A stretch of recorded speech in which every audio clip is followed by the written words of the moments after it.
So hi hello आणि welcome आणि कसे आहात सगळे. So welcome to a new vlog. This is me Shachi आणि आज जातोय आपण बाहेर फिरायला because it's my birthday week. अरे चल.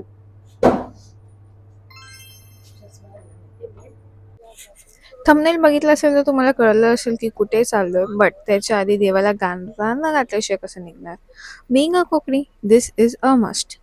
सो इथे आमच्या मम्मीचं गाराणं घालून झालंय आणि आता ओमकार शेट फोडणार आहेत नारळ. यांची ही तालीम का झाली आहे. आणि इकडून फर्स्ट स्टेप फायनली वाकड अंमलनाथचा वडापाव आणि कांदा भजी खाल्ल्याशिवाय कसं पुढे जायचं. So this is the crew ज्यांच्यासोबत आपण ट्रॅव्हल करतोय आणि इथे आलं माझं अमेझिंग अमेझिंग वडा उसळ पाव. मी इकडे येते इधर इट्स फॉर मिसळ पाव और वडा उसळ आणि कांदा भजी. भाई यू आर इटिंग मिसळ उसळ काही खा पण कांदा भजी डेफिनेटली खा. गरम गरम ताबडतोब काढून येतो. आणि ह्याचं एकच स्टॉल आहे जिथे खूप गर्दी असते. सो खूप महिन्यानंतर मी फर्स्ट टाइम खाते. सो आय वॉज लाईक हीच होती का ती चव. So I had to take two on this. कारण अमोलाची मिसळ कशी चुकू शकते. So I had to taste it again and definitely it was tasting nice. मिसळ छान होती, वडा पण खूप सुंदर होता. आणि ते झाल्यानंतर आम्ही परत निघालोय. पहिल्यांदाच खूप वर्षानंतर आम्ही आंबेच्या घाटातून जातो. एरवी आम्ही देवतळ्याच्या फाट्यावरून जातो दापोलीला, पण आंबेचं काम चालू होतं म्हणून आंबेवर आहे अजूनसुद्धा कामं चालू. बट पोचलो आम्ही घरी आणि घरी पोचल्या पोचल्या घराची उघड केल्यावर कामं, सगळ्यात आधी कामं. मी काय करते कचरा काढूया आणि मग आहे ना पाणी हे करायला घेऊया. हा तू थांब. तू पहिला फक्त भाज्या काढ आणि ह्याच्यात ठेव. पहिलं फ्रीज तर चालू केलंय. हा ते बाहेर खुर्ची घेऊन बसायला.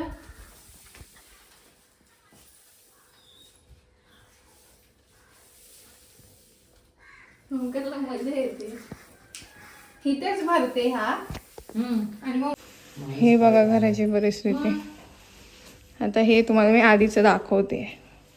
ठीक आहे. लोकांना असं नाही, असं असं होतं.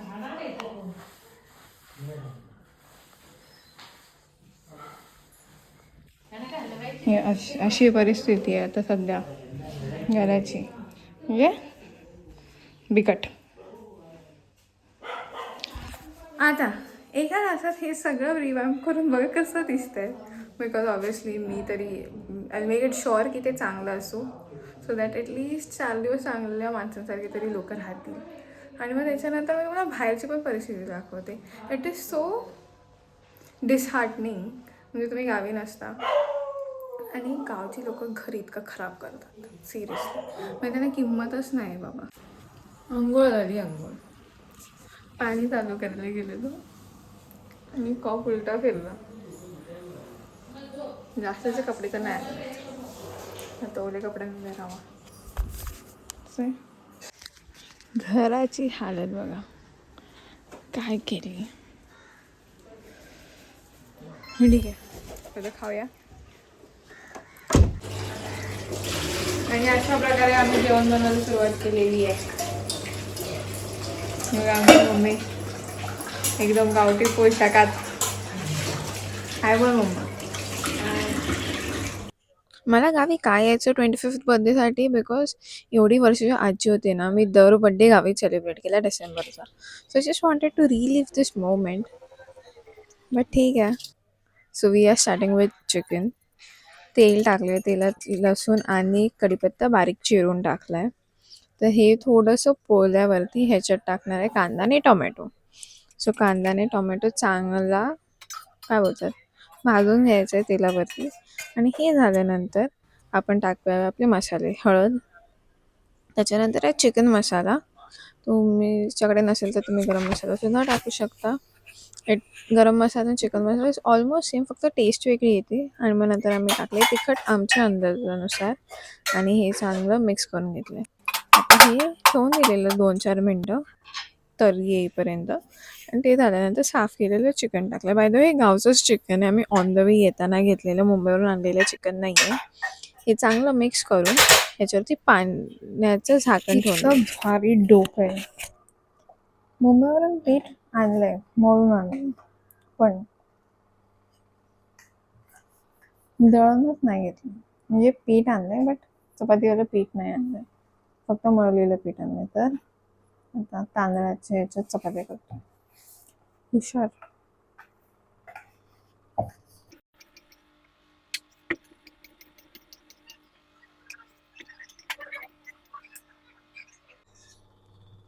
इथे आमची मम्मी आली आहे परत किचन मध्ये, तिचं चिकन. सो आता चिकन चेक करून बघतोय. तर पळीमध्ये चिकनचा एक तुकडा घेतला आणि काय हे चमच्याने टोचून बघते की त्याचं मांस सॉफ्ट झालंय का नाही. आणि जर झालं नसेल तर बरोबर टायमिंगवर आली आहे. सो आता ह्याच्यात काय काय टाकायचं, गोडा मसाला आणि पाणी. सो गोडा मसाला इज बेसिकली भाजलेला खोबरं, सुकं खोबरं, कांदा, आणि मग त्याच्यात तुम्ही टाकतात आलं, लसूण, कोथिंबीर, हे सगळं. आणि हे सगळं मिक्सचर ग्राइंड करून घ्यायचं. सो आता मम्मी तेच टाकते ह्याच्यात, so that it gets the thickness, consistency आणि कोकणातली ती चव असते ना चिकनची ती. सो हे टाकून झाल्यावरती ह्याच्यात पाणी ओतायचं आहे. सो पाणी तुम्ही तुमच्या अकॉर्डिंग ओतू शकता. तुम्हाला सुकं चिकन बनवायचं, ओलं ग्रेव्हीवालं चिकन बनवायचं आहे, भाकरीसोबत खायचं, भातासोबत सुद्धा खायचं आहे, त्याच्या अकॉर्डिंग पाणी टाकून घ्यायचं. इथे आमच्या मम्मीने ओतलं एकदम थम्सअपची बॉटल, कारण की काय मोस्टली 2 वेळेसाठीच बनवतोय. आणि उकळी आल्यानंतर त्याच्यात टाकून घेतलं चवीनुसार मीठ. आणि हे झाल्यानंतर परत त्याच्यावरती झाकण ठेवून थोडंसं वाफवून द्यायचं. नॉनव्हेज बनवून झालंय, गॅस पण काढले. आता बनवायचं veg. It's very simple, jeera rice सगळ्यांनी, नो रॉकेट सायन्स. खायचं आणि मस्त झोपायचं. आणि सकाळी उठले 3 वाजता, रात्री उठले मी 1 वाजता. स्वतः खाऊया मस्त, झोपत जाऊया. कशी हालत बघा जेवताना, नको नको. कशी झाली बघा. हा दाखव दाखव, कॅमेरा कॅमेरा कॅमेरा. कॅमेऱ्याच्या मागची जास्त त्रास देते, कारण ते खूप राबवलंय मला. काही पण, मी 1ला झोपली, मी 3ला 1:45ला उठली झोपले आणि मी गाडी चालवली. 3ला उठून परत झोपलीस आणि 4ला उठलीस. आता मम्मी ड्रायव्हरची झोप कम्प्लीट होणं भाग आहे. मग आम्ही काही बोललेलं नाही. पण आता मी झोपणार आहे. हे माझं जेवण आहे, जेवण मला घ्यायचं आहे. भारी वाटतं ना मला मध्येच. सगळी कामं आवरून आता 4-4:30ला फायनली झोपते. 5 वाजत आले आहेत, पण ठीक आहे, थोड्या वेळची झोप. सरळ संध्याकाळी उठलेली आहे मी.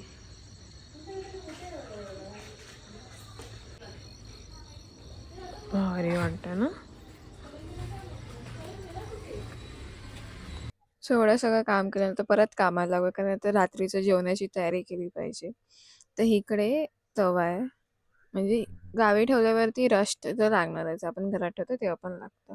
तर ही राख घेतली आहे, राख टाकली आहे, पाणी शिंपडून घेतलं आणि त्याच्यानंतर पूर्ण तवा त्या राखेने घासून घ्यायचे, कारण की काय जे पण असतील रस्ट विस्ट ते सगळे जाते.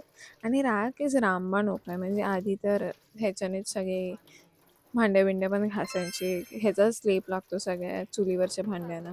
सो राख इज द बेस्ट सोल्युशन. हे झाल्यानंतर धुवून घेतल्यावर तिला सुकत ठेवायची, मग ह्याच्यावरती तेल लावायचं आणि त्यानंतर तुम्ही वापरू शकता. सो ह्याला सुकायला पण लागतो समवेअर अराउंड 10-15 मिनिट्स, डिपेंड्स थंडी किंवा तुम्ही किती त्रास देत आहे. पण युजली एका साईडला ठेवून द्या. आमची खूप जुनीवाली हे तवा आहे आणि ह्याला चांगलं राखीने झाल्यानंतर साबणाने घासून घेतले, सो दॅट राख कुठे राहिली असेल कोणत्या कोपऱ्यात तर ती निघाली पाहिजे. Do try it. किंवा तुमच्या मुंबईची पण कोणती अशी भांडी असेल ज्यांच्यातून नाही निघत आहे, मग तर राख इज द ओनली सोल्युशन. गावी जा, नाही घेऊन या बाटली बिटली भरून एकदम मस्त. तर ते झालं आहे, आता मी सुकत ठेवू आणि त्याच्यानंतर याच्यात करू भाकरी. तर सरळ आम्ही झोपलो आणि झाली आहे सकाळ. तर सकाळ सकाळ मी आणि आमची हालत बघा. तर तुम्ही विचार करत असाल की ही 2 भावंडं इतक्या सकाळी उठून गावी इतक्या थंडीत गेली आहेत कुठे. But that is for the next vlog. पण तोपर्यंत तुम्ही लाईक, शेअर आणि सबस्क्राईब करायला विसरू नका. And stay tune for a next vlog, कारण की खूप थंडी आहे भाई गावी and you need the updates.